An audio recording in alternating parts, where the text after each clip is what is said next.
Hola, ¿qué tal amigas y amigos? ¿Cómo están? Esto es Gritalo, es séptima temporada, como siempre, felices y contentos. Más de 220 entrevistas, nos puedes ver por nuestro canal de YouTube y vamos por 500 más, mínimo, ¿eh? Así que bueno, prendete como siempre a Gritalo. Hoy una visita de lujo. Agustín Echevarne nos visita, así que sentate al living de Gritalo. Vamos. Es economista y director general de la Fundación Libertad y Progreso. Además, escribe en Infobae y en ámbito financiero. Pregona y trabaja por una Argentina libre y mejor. Hoy nos visita, obviamente, Agustín Echevarne. ¿Cómo te va? Un gustazo, un placer estar acá. Dije bien todo, el Todo nombre, perfecto, apellido. re bien. Todo bien, bueno, me alegro. Vasco, ¿viste? Así. Buenísimo. Sí, yo estaba viendo, claro, decía Echevarne, ¿de dónde es? Vasco. Así es. Tremendo los vascos, ¿eh? Qué Tremendo. país organizado tienen ahí. Sí, igual viste que los argentinos somos una mezcla de un montón de cosas. Cuando vas mirando tenés una cantidad de ancestros por todos lados. Sí, no, totalmente. Bueno, yo me hice el estudio genético. Ah, mira, Sí, ¿no? yo tengo ganas de hacérmelo un día, sí, siempre digo. Bueno, justo hablábamos, me estabas contando justo un poco en la previa, ¿no? Que tenés un hijo en Estados Unidos que vino para Argentina. Acaba de llegar, sí, estoy muy contento porque estuvo 6 años afuera. Estuvo estudiando afuera y después se quedó trabajando. Pero siempre tuvo un enorme amor por Argentina y ganas de volver. O sea, nunca se imaginó viviendo afuera, siempre se imaginó que iba a volver. Ah, mirá vos, o Sí. sea, quiso volver y bueno, ¿que tuvo algo que ver el cambio de gobierno o fue una...? Bueno, él me dijo en un momento, hoy me dice, no es que volví por eso, pero reconozco que me entusiasma. Me dice que esté Javier Milei de presidente, lo entusiasma. Y tengo otras personas que he visitado afuera, chicos jóvenes que están viviendo en Suecia, en distintos lugares que me los he encontrado. Y uno me dice, sí, yo voy a volver con Javier Milei, pero siempre y cuando lo reelijan, porque él quiere ver que funcione. Entonces, depende de las personas, pero Rodrigo no, Rodrigo ama a la Argentina, quiere hacer las cosas acá.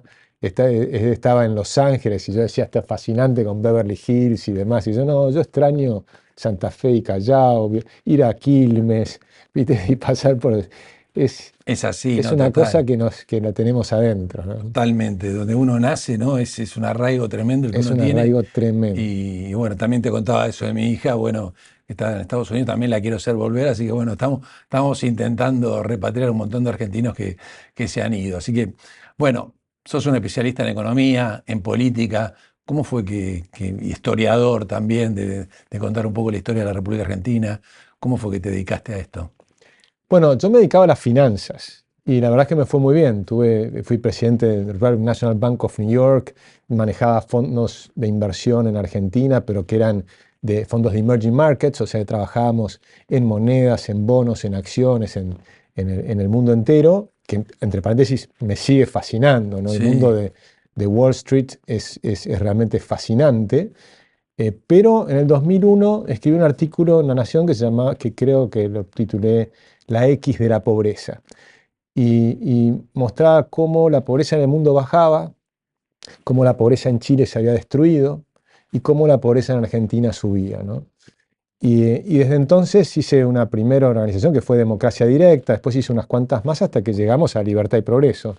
Y ya hace 17 años vendí mis empresas, tenía una consultora justamente que administrábamos fondos y mirá, asesorábamos bancos, AFJP, sociedades de bolsa, AFJP que ya no existen, pero en ese momento estaban todavía muy en boga, y decidí dedicarme 100% a esta fundación con dos objetivos. Un objetivo que es lo que hoy se llama mucho la batalla cultural, pero la idea de mejorar el debate político en Argentina e incorporar las ideas de la libertad que me parece que estaban bastante tapadas en Argentina. Hoy no, pero sí. hace 20 años atrás estaban bastante tapadas. En casi todos los lados en Argentina, cuando yo decía que era liberal, me decían, lo que vos decís está muy lindo, pero no digas que sos liberal. ¿No? Te decían, Sí. porque si decís que sos liberal, se les cierran los oídos y ya no te quieren escuchar más. Creo que eso cambió y era parte de lo que nosotros nos propusimos. Y el otro tema era hacer políticas públicas.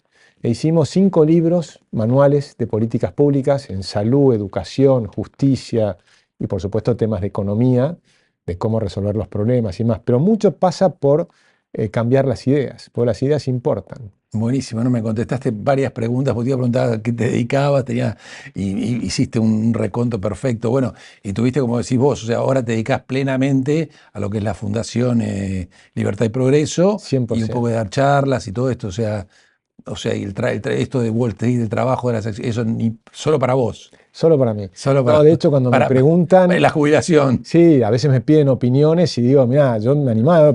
El trabajo de inversiones es full time, full life. En Sí, realidad, te despertabas a las 6 de la mañana y estabas mirando todos los mercados, lo que pasaba en Japón, en Europa, y cómo seguían las cosas en la órbita del eje de tiempo de América, digamos, sí. Estados Unidos, por supuesto, que era el centro del mundo, o es el centro del mundo.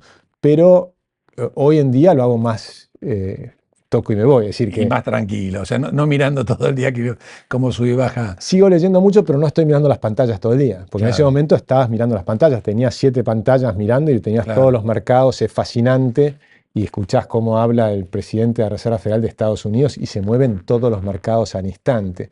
Es un aprendizaje que yo creo que todo economista debiera pasar por ahí, Bueno, porque ahí entendés las interrelaciones en todo el mundo y cómo te repercuten las cosas que pasan afuera. Muchos análisis que se hacen sobre Argentina se olvidan de ver cuál era el contexto internacional. O sea, te hablan de por qué se cae la convertibilidad y no te hablan de las 7 crisis internacionales que tuvimos en esa época, es lo cual verdad, no tiene sentido. lo vivimos, el efecto tequila, El o efecto sea, lo tequila de en Rusia. diciembre del 94 el tequila, en el 97 tuviste en Tailandia en julio, en diciembre tuviste en Hong Kong, como Hong Kong tenía convertibilidad y nosotros también, temblaba Hong Kong y tembló Argentina. ¿Por qué? Por asociación. Porque en las pantallas dijeron, bueno, se me cae Hong Kong porque la convertibilidad no está funcionando. ¿Quién más tiene convertibilidad? Argentina. Y te vendían Argentina. Claro. Y entonces subían las tasas de interés en Argentina y te provocaba una recesión en Argentina. Esos son los mercados internacionales. Entender eso es fundamental. En 98 se cae Rusia. Cuando se cae Rusia, en Estados Unidos, por algo que significaba para el sistema bancario americano el 1% de sus ganancias, que era Rusia, y se perdió todas las ganancias de un trimestre. O sea, la repercusión fue enorme. Sí, tremendo. Y entonces la Reserva Federal bajó 3 veces la tasa de interés. ¿Cómo eso nos repercutía a nosotros? La recesión que tuvimos en el 98 y a Brasil. Y por eso se cae Brasil en el 99. Y eso amplifica los efectos en Argentina. Entonces tuvimos 97, 98, 99, todas crisis internacionales. Y por supuesto caen los precios de los commodities y se destruye el precio de la soja. Entonces tenías una serie de factores que te iban apretando a la Argentina. Entonces dicen la convertibilidad no funcionaba. No, la convertibilidad estaba funcionando muy bien. Lo que no funcionaba eran otras cosas. Estábamos demasiado endeudados y en ese esquema de lo que estaba pasando en el mundo se duplicaron las tasas de interés. Claro, y Argentina estaba en el sur, Claro. en el fondo del planeta, y lo miraban de otra manera también. O sea, Y, en los mercados ahí sacan riesgos, así. y el análisis en Argentina me parecía que era muy primitivo, porque nuestros economistas no estaban analizando en algunos casos, o por lo menos las explicaciones de los políticos y demás, la crisis del 2001 estuvo muy mal explicada. Y eso fue lo que me decidió a mí a hacer mi primer ONG. Mirá, Porque acá hay un problema de percepción de por qué nos pasan las cosas que nos pasan. Y si tenés un diagnóstico equivocado, vamos a tener un resultado equivocado. Y entonces, como el diagnóstico fue muy errado, el del 2001-2002, el diagnóstico fue el problema es la convertibilidad. Y la convertibilidad era lo que nos había zafado de la inflación.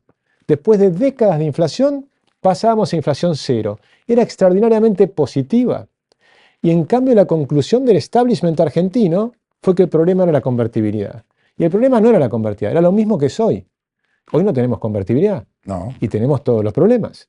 Entonces el problema no era la convertibilidad, era el exceso de impuestos, el exceso de gasto público, el exceso de endeudamiento, el problema del Banco Central, eran los problemas de competitividad que tiene Argentina, todos los problemas que tenemos hoy. Devaluaron. Entonces, ¿qué pasa cuando devalúas? Viene Duhalde, salta la convertibilidad, pasa el dólar de 1 a 3. Y de pronto a las empresas les empieza a ir bien. Ah, ¿vieron que el problema es la convertibilidad? ¿Y qué significa devaluar? Devaluar significa que destruiste los salarios. Entonces, si destruís los salarios, el costo para las empresas obviamente cae, entonces a las empresas les empieza a ir bien, pero porque destruiste a la gente. ¿Y qué pasa con el Estado? Lo mismo, paga salarios. Si el costo salarial se cae, entonces tenés el superávit fiscal. Pero tenés el superávit fiscal porque pasaste a la gente abajo de la línea de pobreza. Entonces esa no puede ser la solución. La solución... Bueno, en base a esta gran explicación que estás dando de lo que pasó del primer gobierno justamente de Carlos Alumén, que esta semana no se lo reconoció, se puso el busto ahí en el Salón de los Presidentes en la Casa Rosada. Pero es una explicación muy buena la que está dando porque uno no ve y por ahí los chicos más jóvenes no vieron lo que pasó y es una gran manera de entender un poco por qué se llegó a eso a Argentina. Y después, bueno, lo del déficit fiscal se aprovechó y se siguió utilizando durante años, ¿no? En Por Argentina. supuesto. Ahí no se aflojó. No, y se fue agudizando. Más allá que Néstor en un momento dijo, cuando asumió, que iba a volver a eso, nunca lo cumplió. Néstor Kirchner En un tuvo discurso que ahora está superávit. apareciendo por Él, todos él lados. tuvo el superávit fiscal y tuvo superávit gemelos durante su mandato, pero no gracias a sus políticas, sino gracias a la devaluación previa de Duhalde, que justamente destruyó los salarios, Claro. y a que le tocó que la soja pasó de $150 a 600. Entonces, en el rebote de la soja espectacular, puso las retenciones, le sacó las ganancias al campo y las empezó a distribuir. Y empezó el problema. Porque Néstor Kirchner, que si uno mira los números, simplemente vos mirás los números y dices, este gobierno fue bastante bueno, tenía superávit fiscal, tenía superávit gemelos, la economía crecía, los salarios subían. Vos decís, pará, hizo todo bien. El primer gobierno. El primer gobierno, bueno, Sí. él tuvo un solo gobierno, ¿no? Sí, El de es Néstor. verdad. Entonces, el de Néstor, los números te dan muy bien, pero lo que estaba pasando abajo era muy malo. Por eso me parece que es interesante entender las cosas con un poco más de profundidad. Lo que él estaba haciendo era aprovechando la bonanza internacional y aprovechando que los salarios habían sido muy bajos en Argentina por la devaluación de Duhalde. ¿Y qué hizo con toda esa bonanza? La empezó a distribuir. Y de la peor manera, corrompiendo a la gente. ¿Y cómo lo corrompía? Por ejemplo, había 77.000 inválidos. Empezó a dar pensiones por invalidez a todo el mundo. Y multiplicó por 3 las pensiones por invalidez. Y se empezó a armar una organización que yo creo que perdura hasta el día de hoy, que es, a mi juicio, es una asociación ilícita que ojalá la investiguen y empiecen a meter presos a los cabecillas, porque involucra médicos que dan certificados truchos. Y entonces le dan pensiones por invalidez a gente que no es inválida. Y por eso pasamos de 77.000 a más de 1.200.000. Como si hubiéramos tenido una guerra, un terremoto Sí, total. y un montón de problemas tremendos. Entonces, cuando vos comparás internacionalmente, los datos de Argentina no cierran. Si acá no pasó lo que dicen que pasó. Acá lo que hay es una organización que está hecha para sacarle plata al Estado y distribuirla. Comprás votos, comprás voluntades, corrompiendo a la gente. Y así fue todo un esquema, ¿no? Para cada vez tener más votos y tener más apoyo. Pero viniendo un poco para el presente y pensando en el presente y en el futuro, Agustín, ¿cómo es tu relación con el presidente de la Nación, Javier Milei? Bueno, yo le tengo una gran admiración. Creo que es una persona que tiene mucho coraje, que lo ha demostrado, que es muy inteligente. Escribió 20 libros de economía. Creo que tiene una convicción y además creo que es honesto y que tiene un rumbo correcto a donde hay que ir, hacia dónde tiene que ir el país. Entonces yo tengo un gran aprecio por lo que está haciendo y por haberse metido en el barro de la política, que yo creo que requiere mucho coraje porque lo que él ama es la economía. Él de hecho, el otro día me escribía Alberto Benes Lynch que ya está pensando en hacer un doctorado, o sea, sigue pensando en seguir estudiando economía, que es su pasión, ver cómo hago para mejorar las cosas en un país y demás. O sea, que en ese sentido le tengo un enorme aprecio. Después tratamos de ayudar en lo que podemos. En su momento me hizo una oferta para entrar a un puesto en el gobierno, que yo creo que no era el lugar donde yo podía realmente ayudar en lo que a mí más me interesaba, pero, o que yo creo que podía aportar mejor, pero sigo desde afuera tratando de ayudar en lo que podemos y la fundación ha aportado gente, se ha acercado. Diana Mondino es parte de nuestra fundación. Ah, mirá, Diana, le mandamos un saludo. Y teníamos gente que estuvo trabajando durante la campaña electoral en el tema de salud, en el tema de educación. Creo que ahí se pueden hacer muchos más aportes y ojalá podamos aportar más en el futuro todavía, porque faltan muchas, muchas reformas por hacer en Argentina. Sí, totalmente. Bueno, me dejaste varias cosas ahí. Me gustó eso que dijiste, que sea sincero, que sea honesto, ¿no? O sea, una de las cosas que han pasado en los últimos años, ¿no? Es que los presidentes, al asumir y al estar en el cargo, les agarra esta enfermedad del poder, esta cosa que asusta un poco. Bueno, y esperemos que a Javier no le pase eso y se... Sí, vos viste, los liberales con respecto al gobierno y al poder Sí. siempre tenemos una aprensión. Porque si se queda demasiado tiempo le va a pasar también a él, porque es natural del ser humano. Entonces yo creo que institucionalmente hay que tener recambios permanentes. Bernard Shaw decía, a los políticos hay que cambiarlos por los pañales y por las mismas razones. Totalmente. Clarísimo. No, no, aparte, Frecuentemente, yo había hay que escuchado un cambiar los poco pañales. que por ahí Milei no se, en el caso de que le vaya bien el gobierno, ¿no? Y que tenga un buen mandato, no se presentaría a una reelección. Yo lo escuché por ahí y me pareció como hasta bueno, porque aparte por ahí puede volver en otro momento y le da lugar a otra gente. Estaría buenísimo. La verdad que yo opino como vos que esto de la reelección, me gusta un poco lo que pasa en Uruguay, que es cada 5 años y el presidente no es reelecto. Yo creo que ese es el mejor sistema, que tener 5 años y nunca más. Claro, Ese para mí sería el mejor sistema, por eso creo que hay que hacer cambios institucionales. Ahora, si se reelige y tiene 8 años, después nunca más. Lo que jamás podés hacer, que hicieron en Argentina muchas veces, gobernadores y muchos, es cambiar la constitución para permanecer. Eso me parece que es nefasto, sí. ¿no? Entonces, en todo caso, si cambia la constitución, muchas veces típicamente dicen, no, ahora hagamos solamente 5 años, pero a mí me corresponden otros 5 años, porque yo soy el primero. Bueno. Ese tipo de jueguitos. Bueno, como hizo Carlos Saúl en su momento con los 6 años. Exactamente. Hizo cuando y entonces, no podía elegirse y hizo la reforma y lo terminó reeligieron por 4 años. 10 años y medio. Y así terminó mal. O sea, más allá de los temas estos internacionales que vos contaste, como siempre conviene a que haya un cambio. Y me gusta ese pensamiento que tenés. Bueno, ¿cómo te imaginas ahora la Argentina, ¿no? ¿Cómo tienen que suceder estos cambios un poco para que funcione, ¿no? Porque realmente fueron como los botines de punta este gobierno contra el sindicalismo, contra las mafias, contra un montón de lugares donde era muy difícil. O sea, está encriptado desde el año 2000 todo esto. Sí, yo veo como, tengo un gran optimismo que a mí me da la juventud. O sea, yo veo un cambio en la juventud muy grande y lo veo incluso desde antes de que asuma Javier, incluso de que antes de que Javier empiece a entrar en política, o que esté más francamente en la política, que fueron los últimos 4 años. Yo venía viendo un crecimiento de la juventud en las ideas de la libertad, pero las ideas de la libertad en el sentido de la autonomía personal. O sea, vos ser libre. Y para ser libre tenés que ser independiente. Vos no sos libre si dependés de un cheque de un político que te da un plan social o una pensión por invalidez que no corresponde. No sos libre, no sos plenamente libre de ninguna manera. La libertad la vas adquiriendo y la vas desarrollando. Y para eso tenés que desarrollar tu carácter, desarrollar tus habilidades y ser autosuficiente. Y yo veo que hay un tema en la juventud que está prendiendo muy fuertemente ese tema. Incluso en arraigo. Y por eso surgió mucho lo libertario, que lo libertario es independizarte del gobierno. Fíjate que en Argentina es uno de los lugares donde los bitcoiners más se desarrollaron. Sí. Porque el bitcoin es poner un handoff al Estado. Es decir, yo me doy cuenta que a través de la moneda nos estafan. Y no solo con el peso argentino.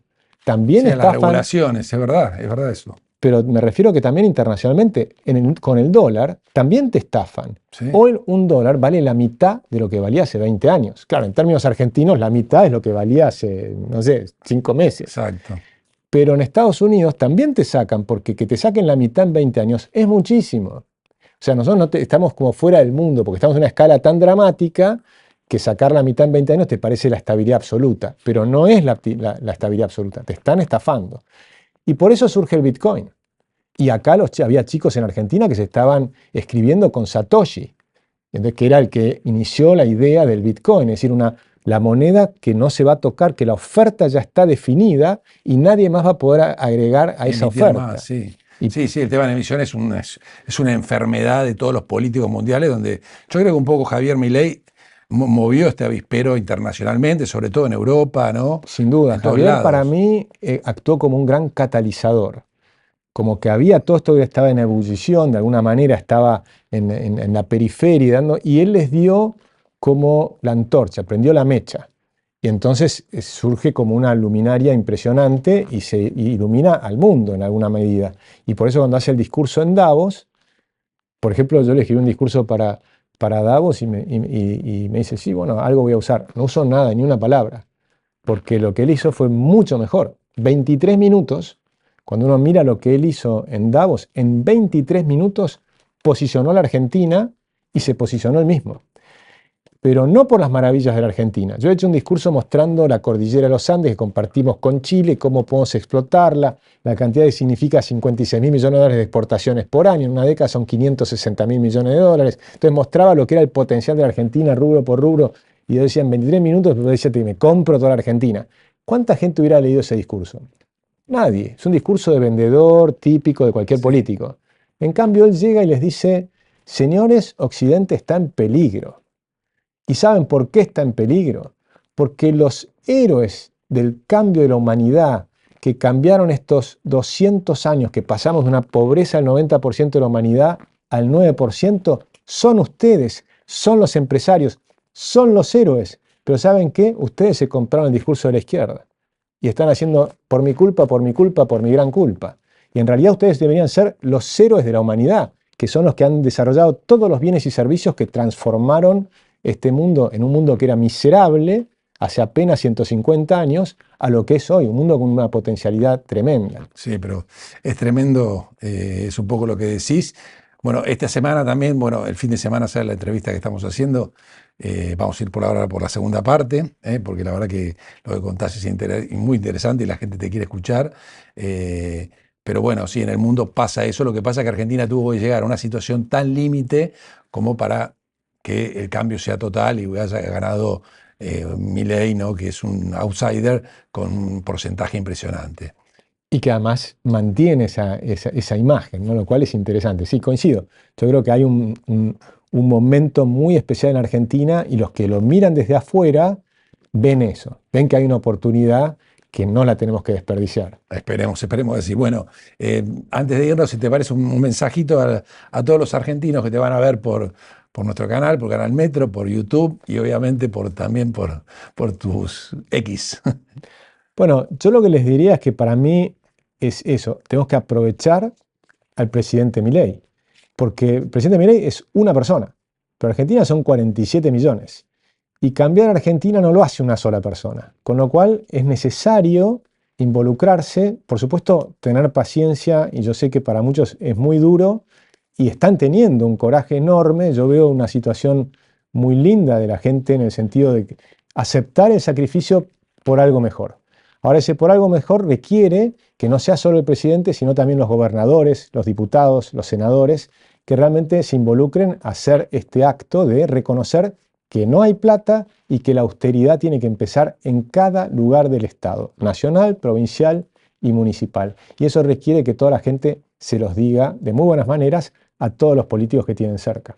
Buenísima, muy buena manera. Bueno, nos vemos ahora en la segunda parte. Miranos también, obviamente, por nuestro canal de YouTube, como decía, y por Canal Metro también este domingo a las 20 horas. Así que te esperamos la segunda parte con Agustín, que fue un lujo. Gracias, Agustín. Muchas gracias. Nos vemos. Un placer. Vamos a gritarlo, Seguí, préndete.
brota del invierno.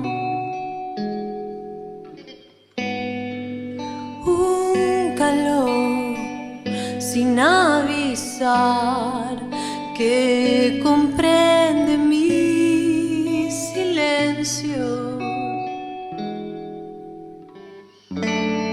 Eso que buscaba era un abrazo. Cuando ya no llueve. Na, na, na, oh. Na, na, na, na,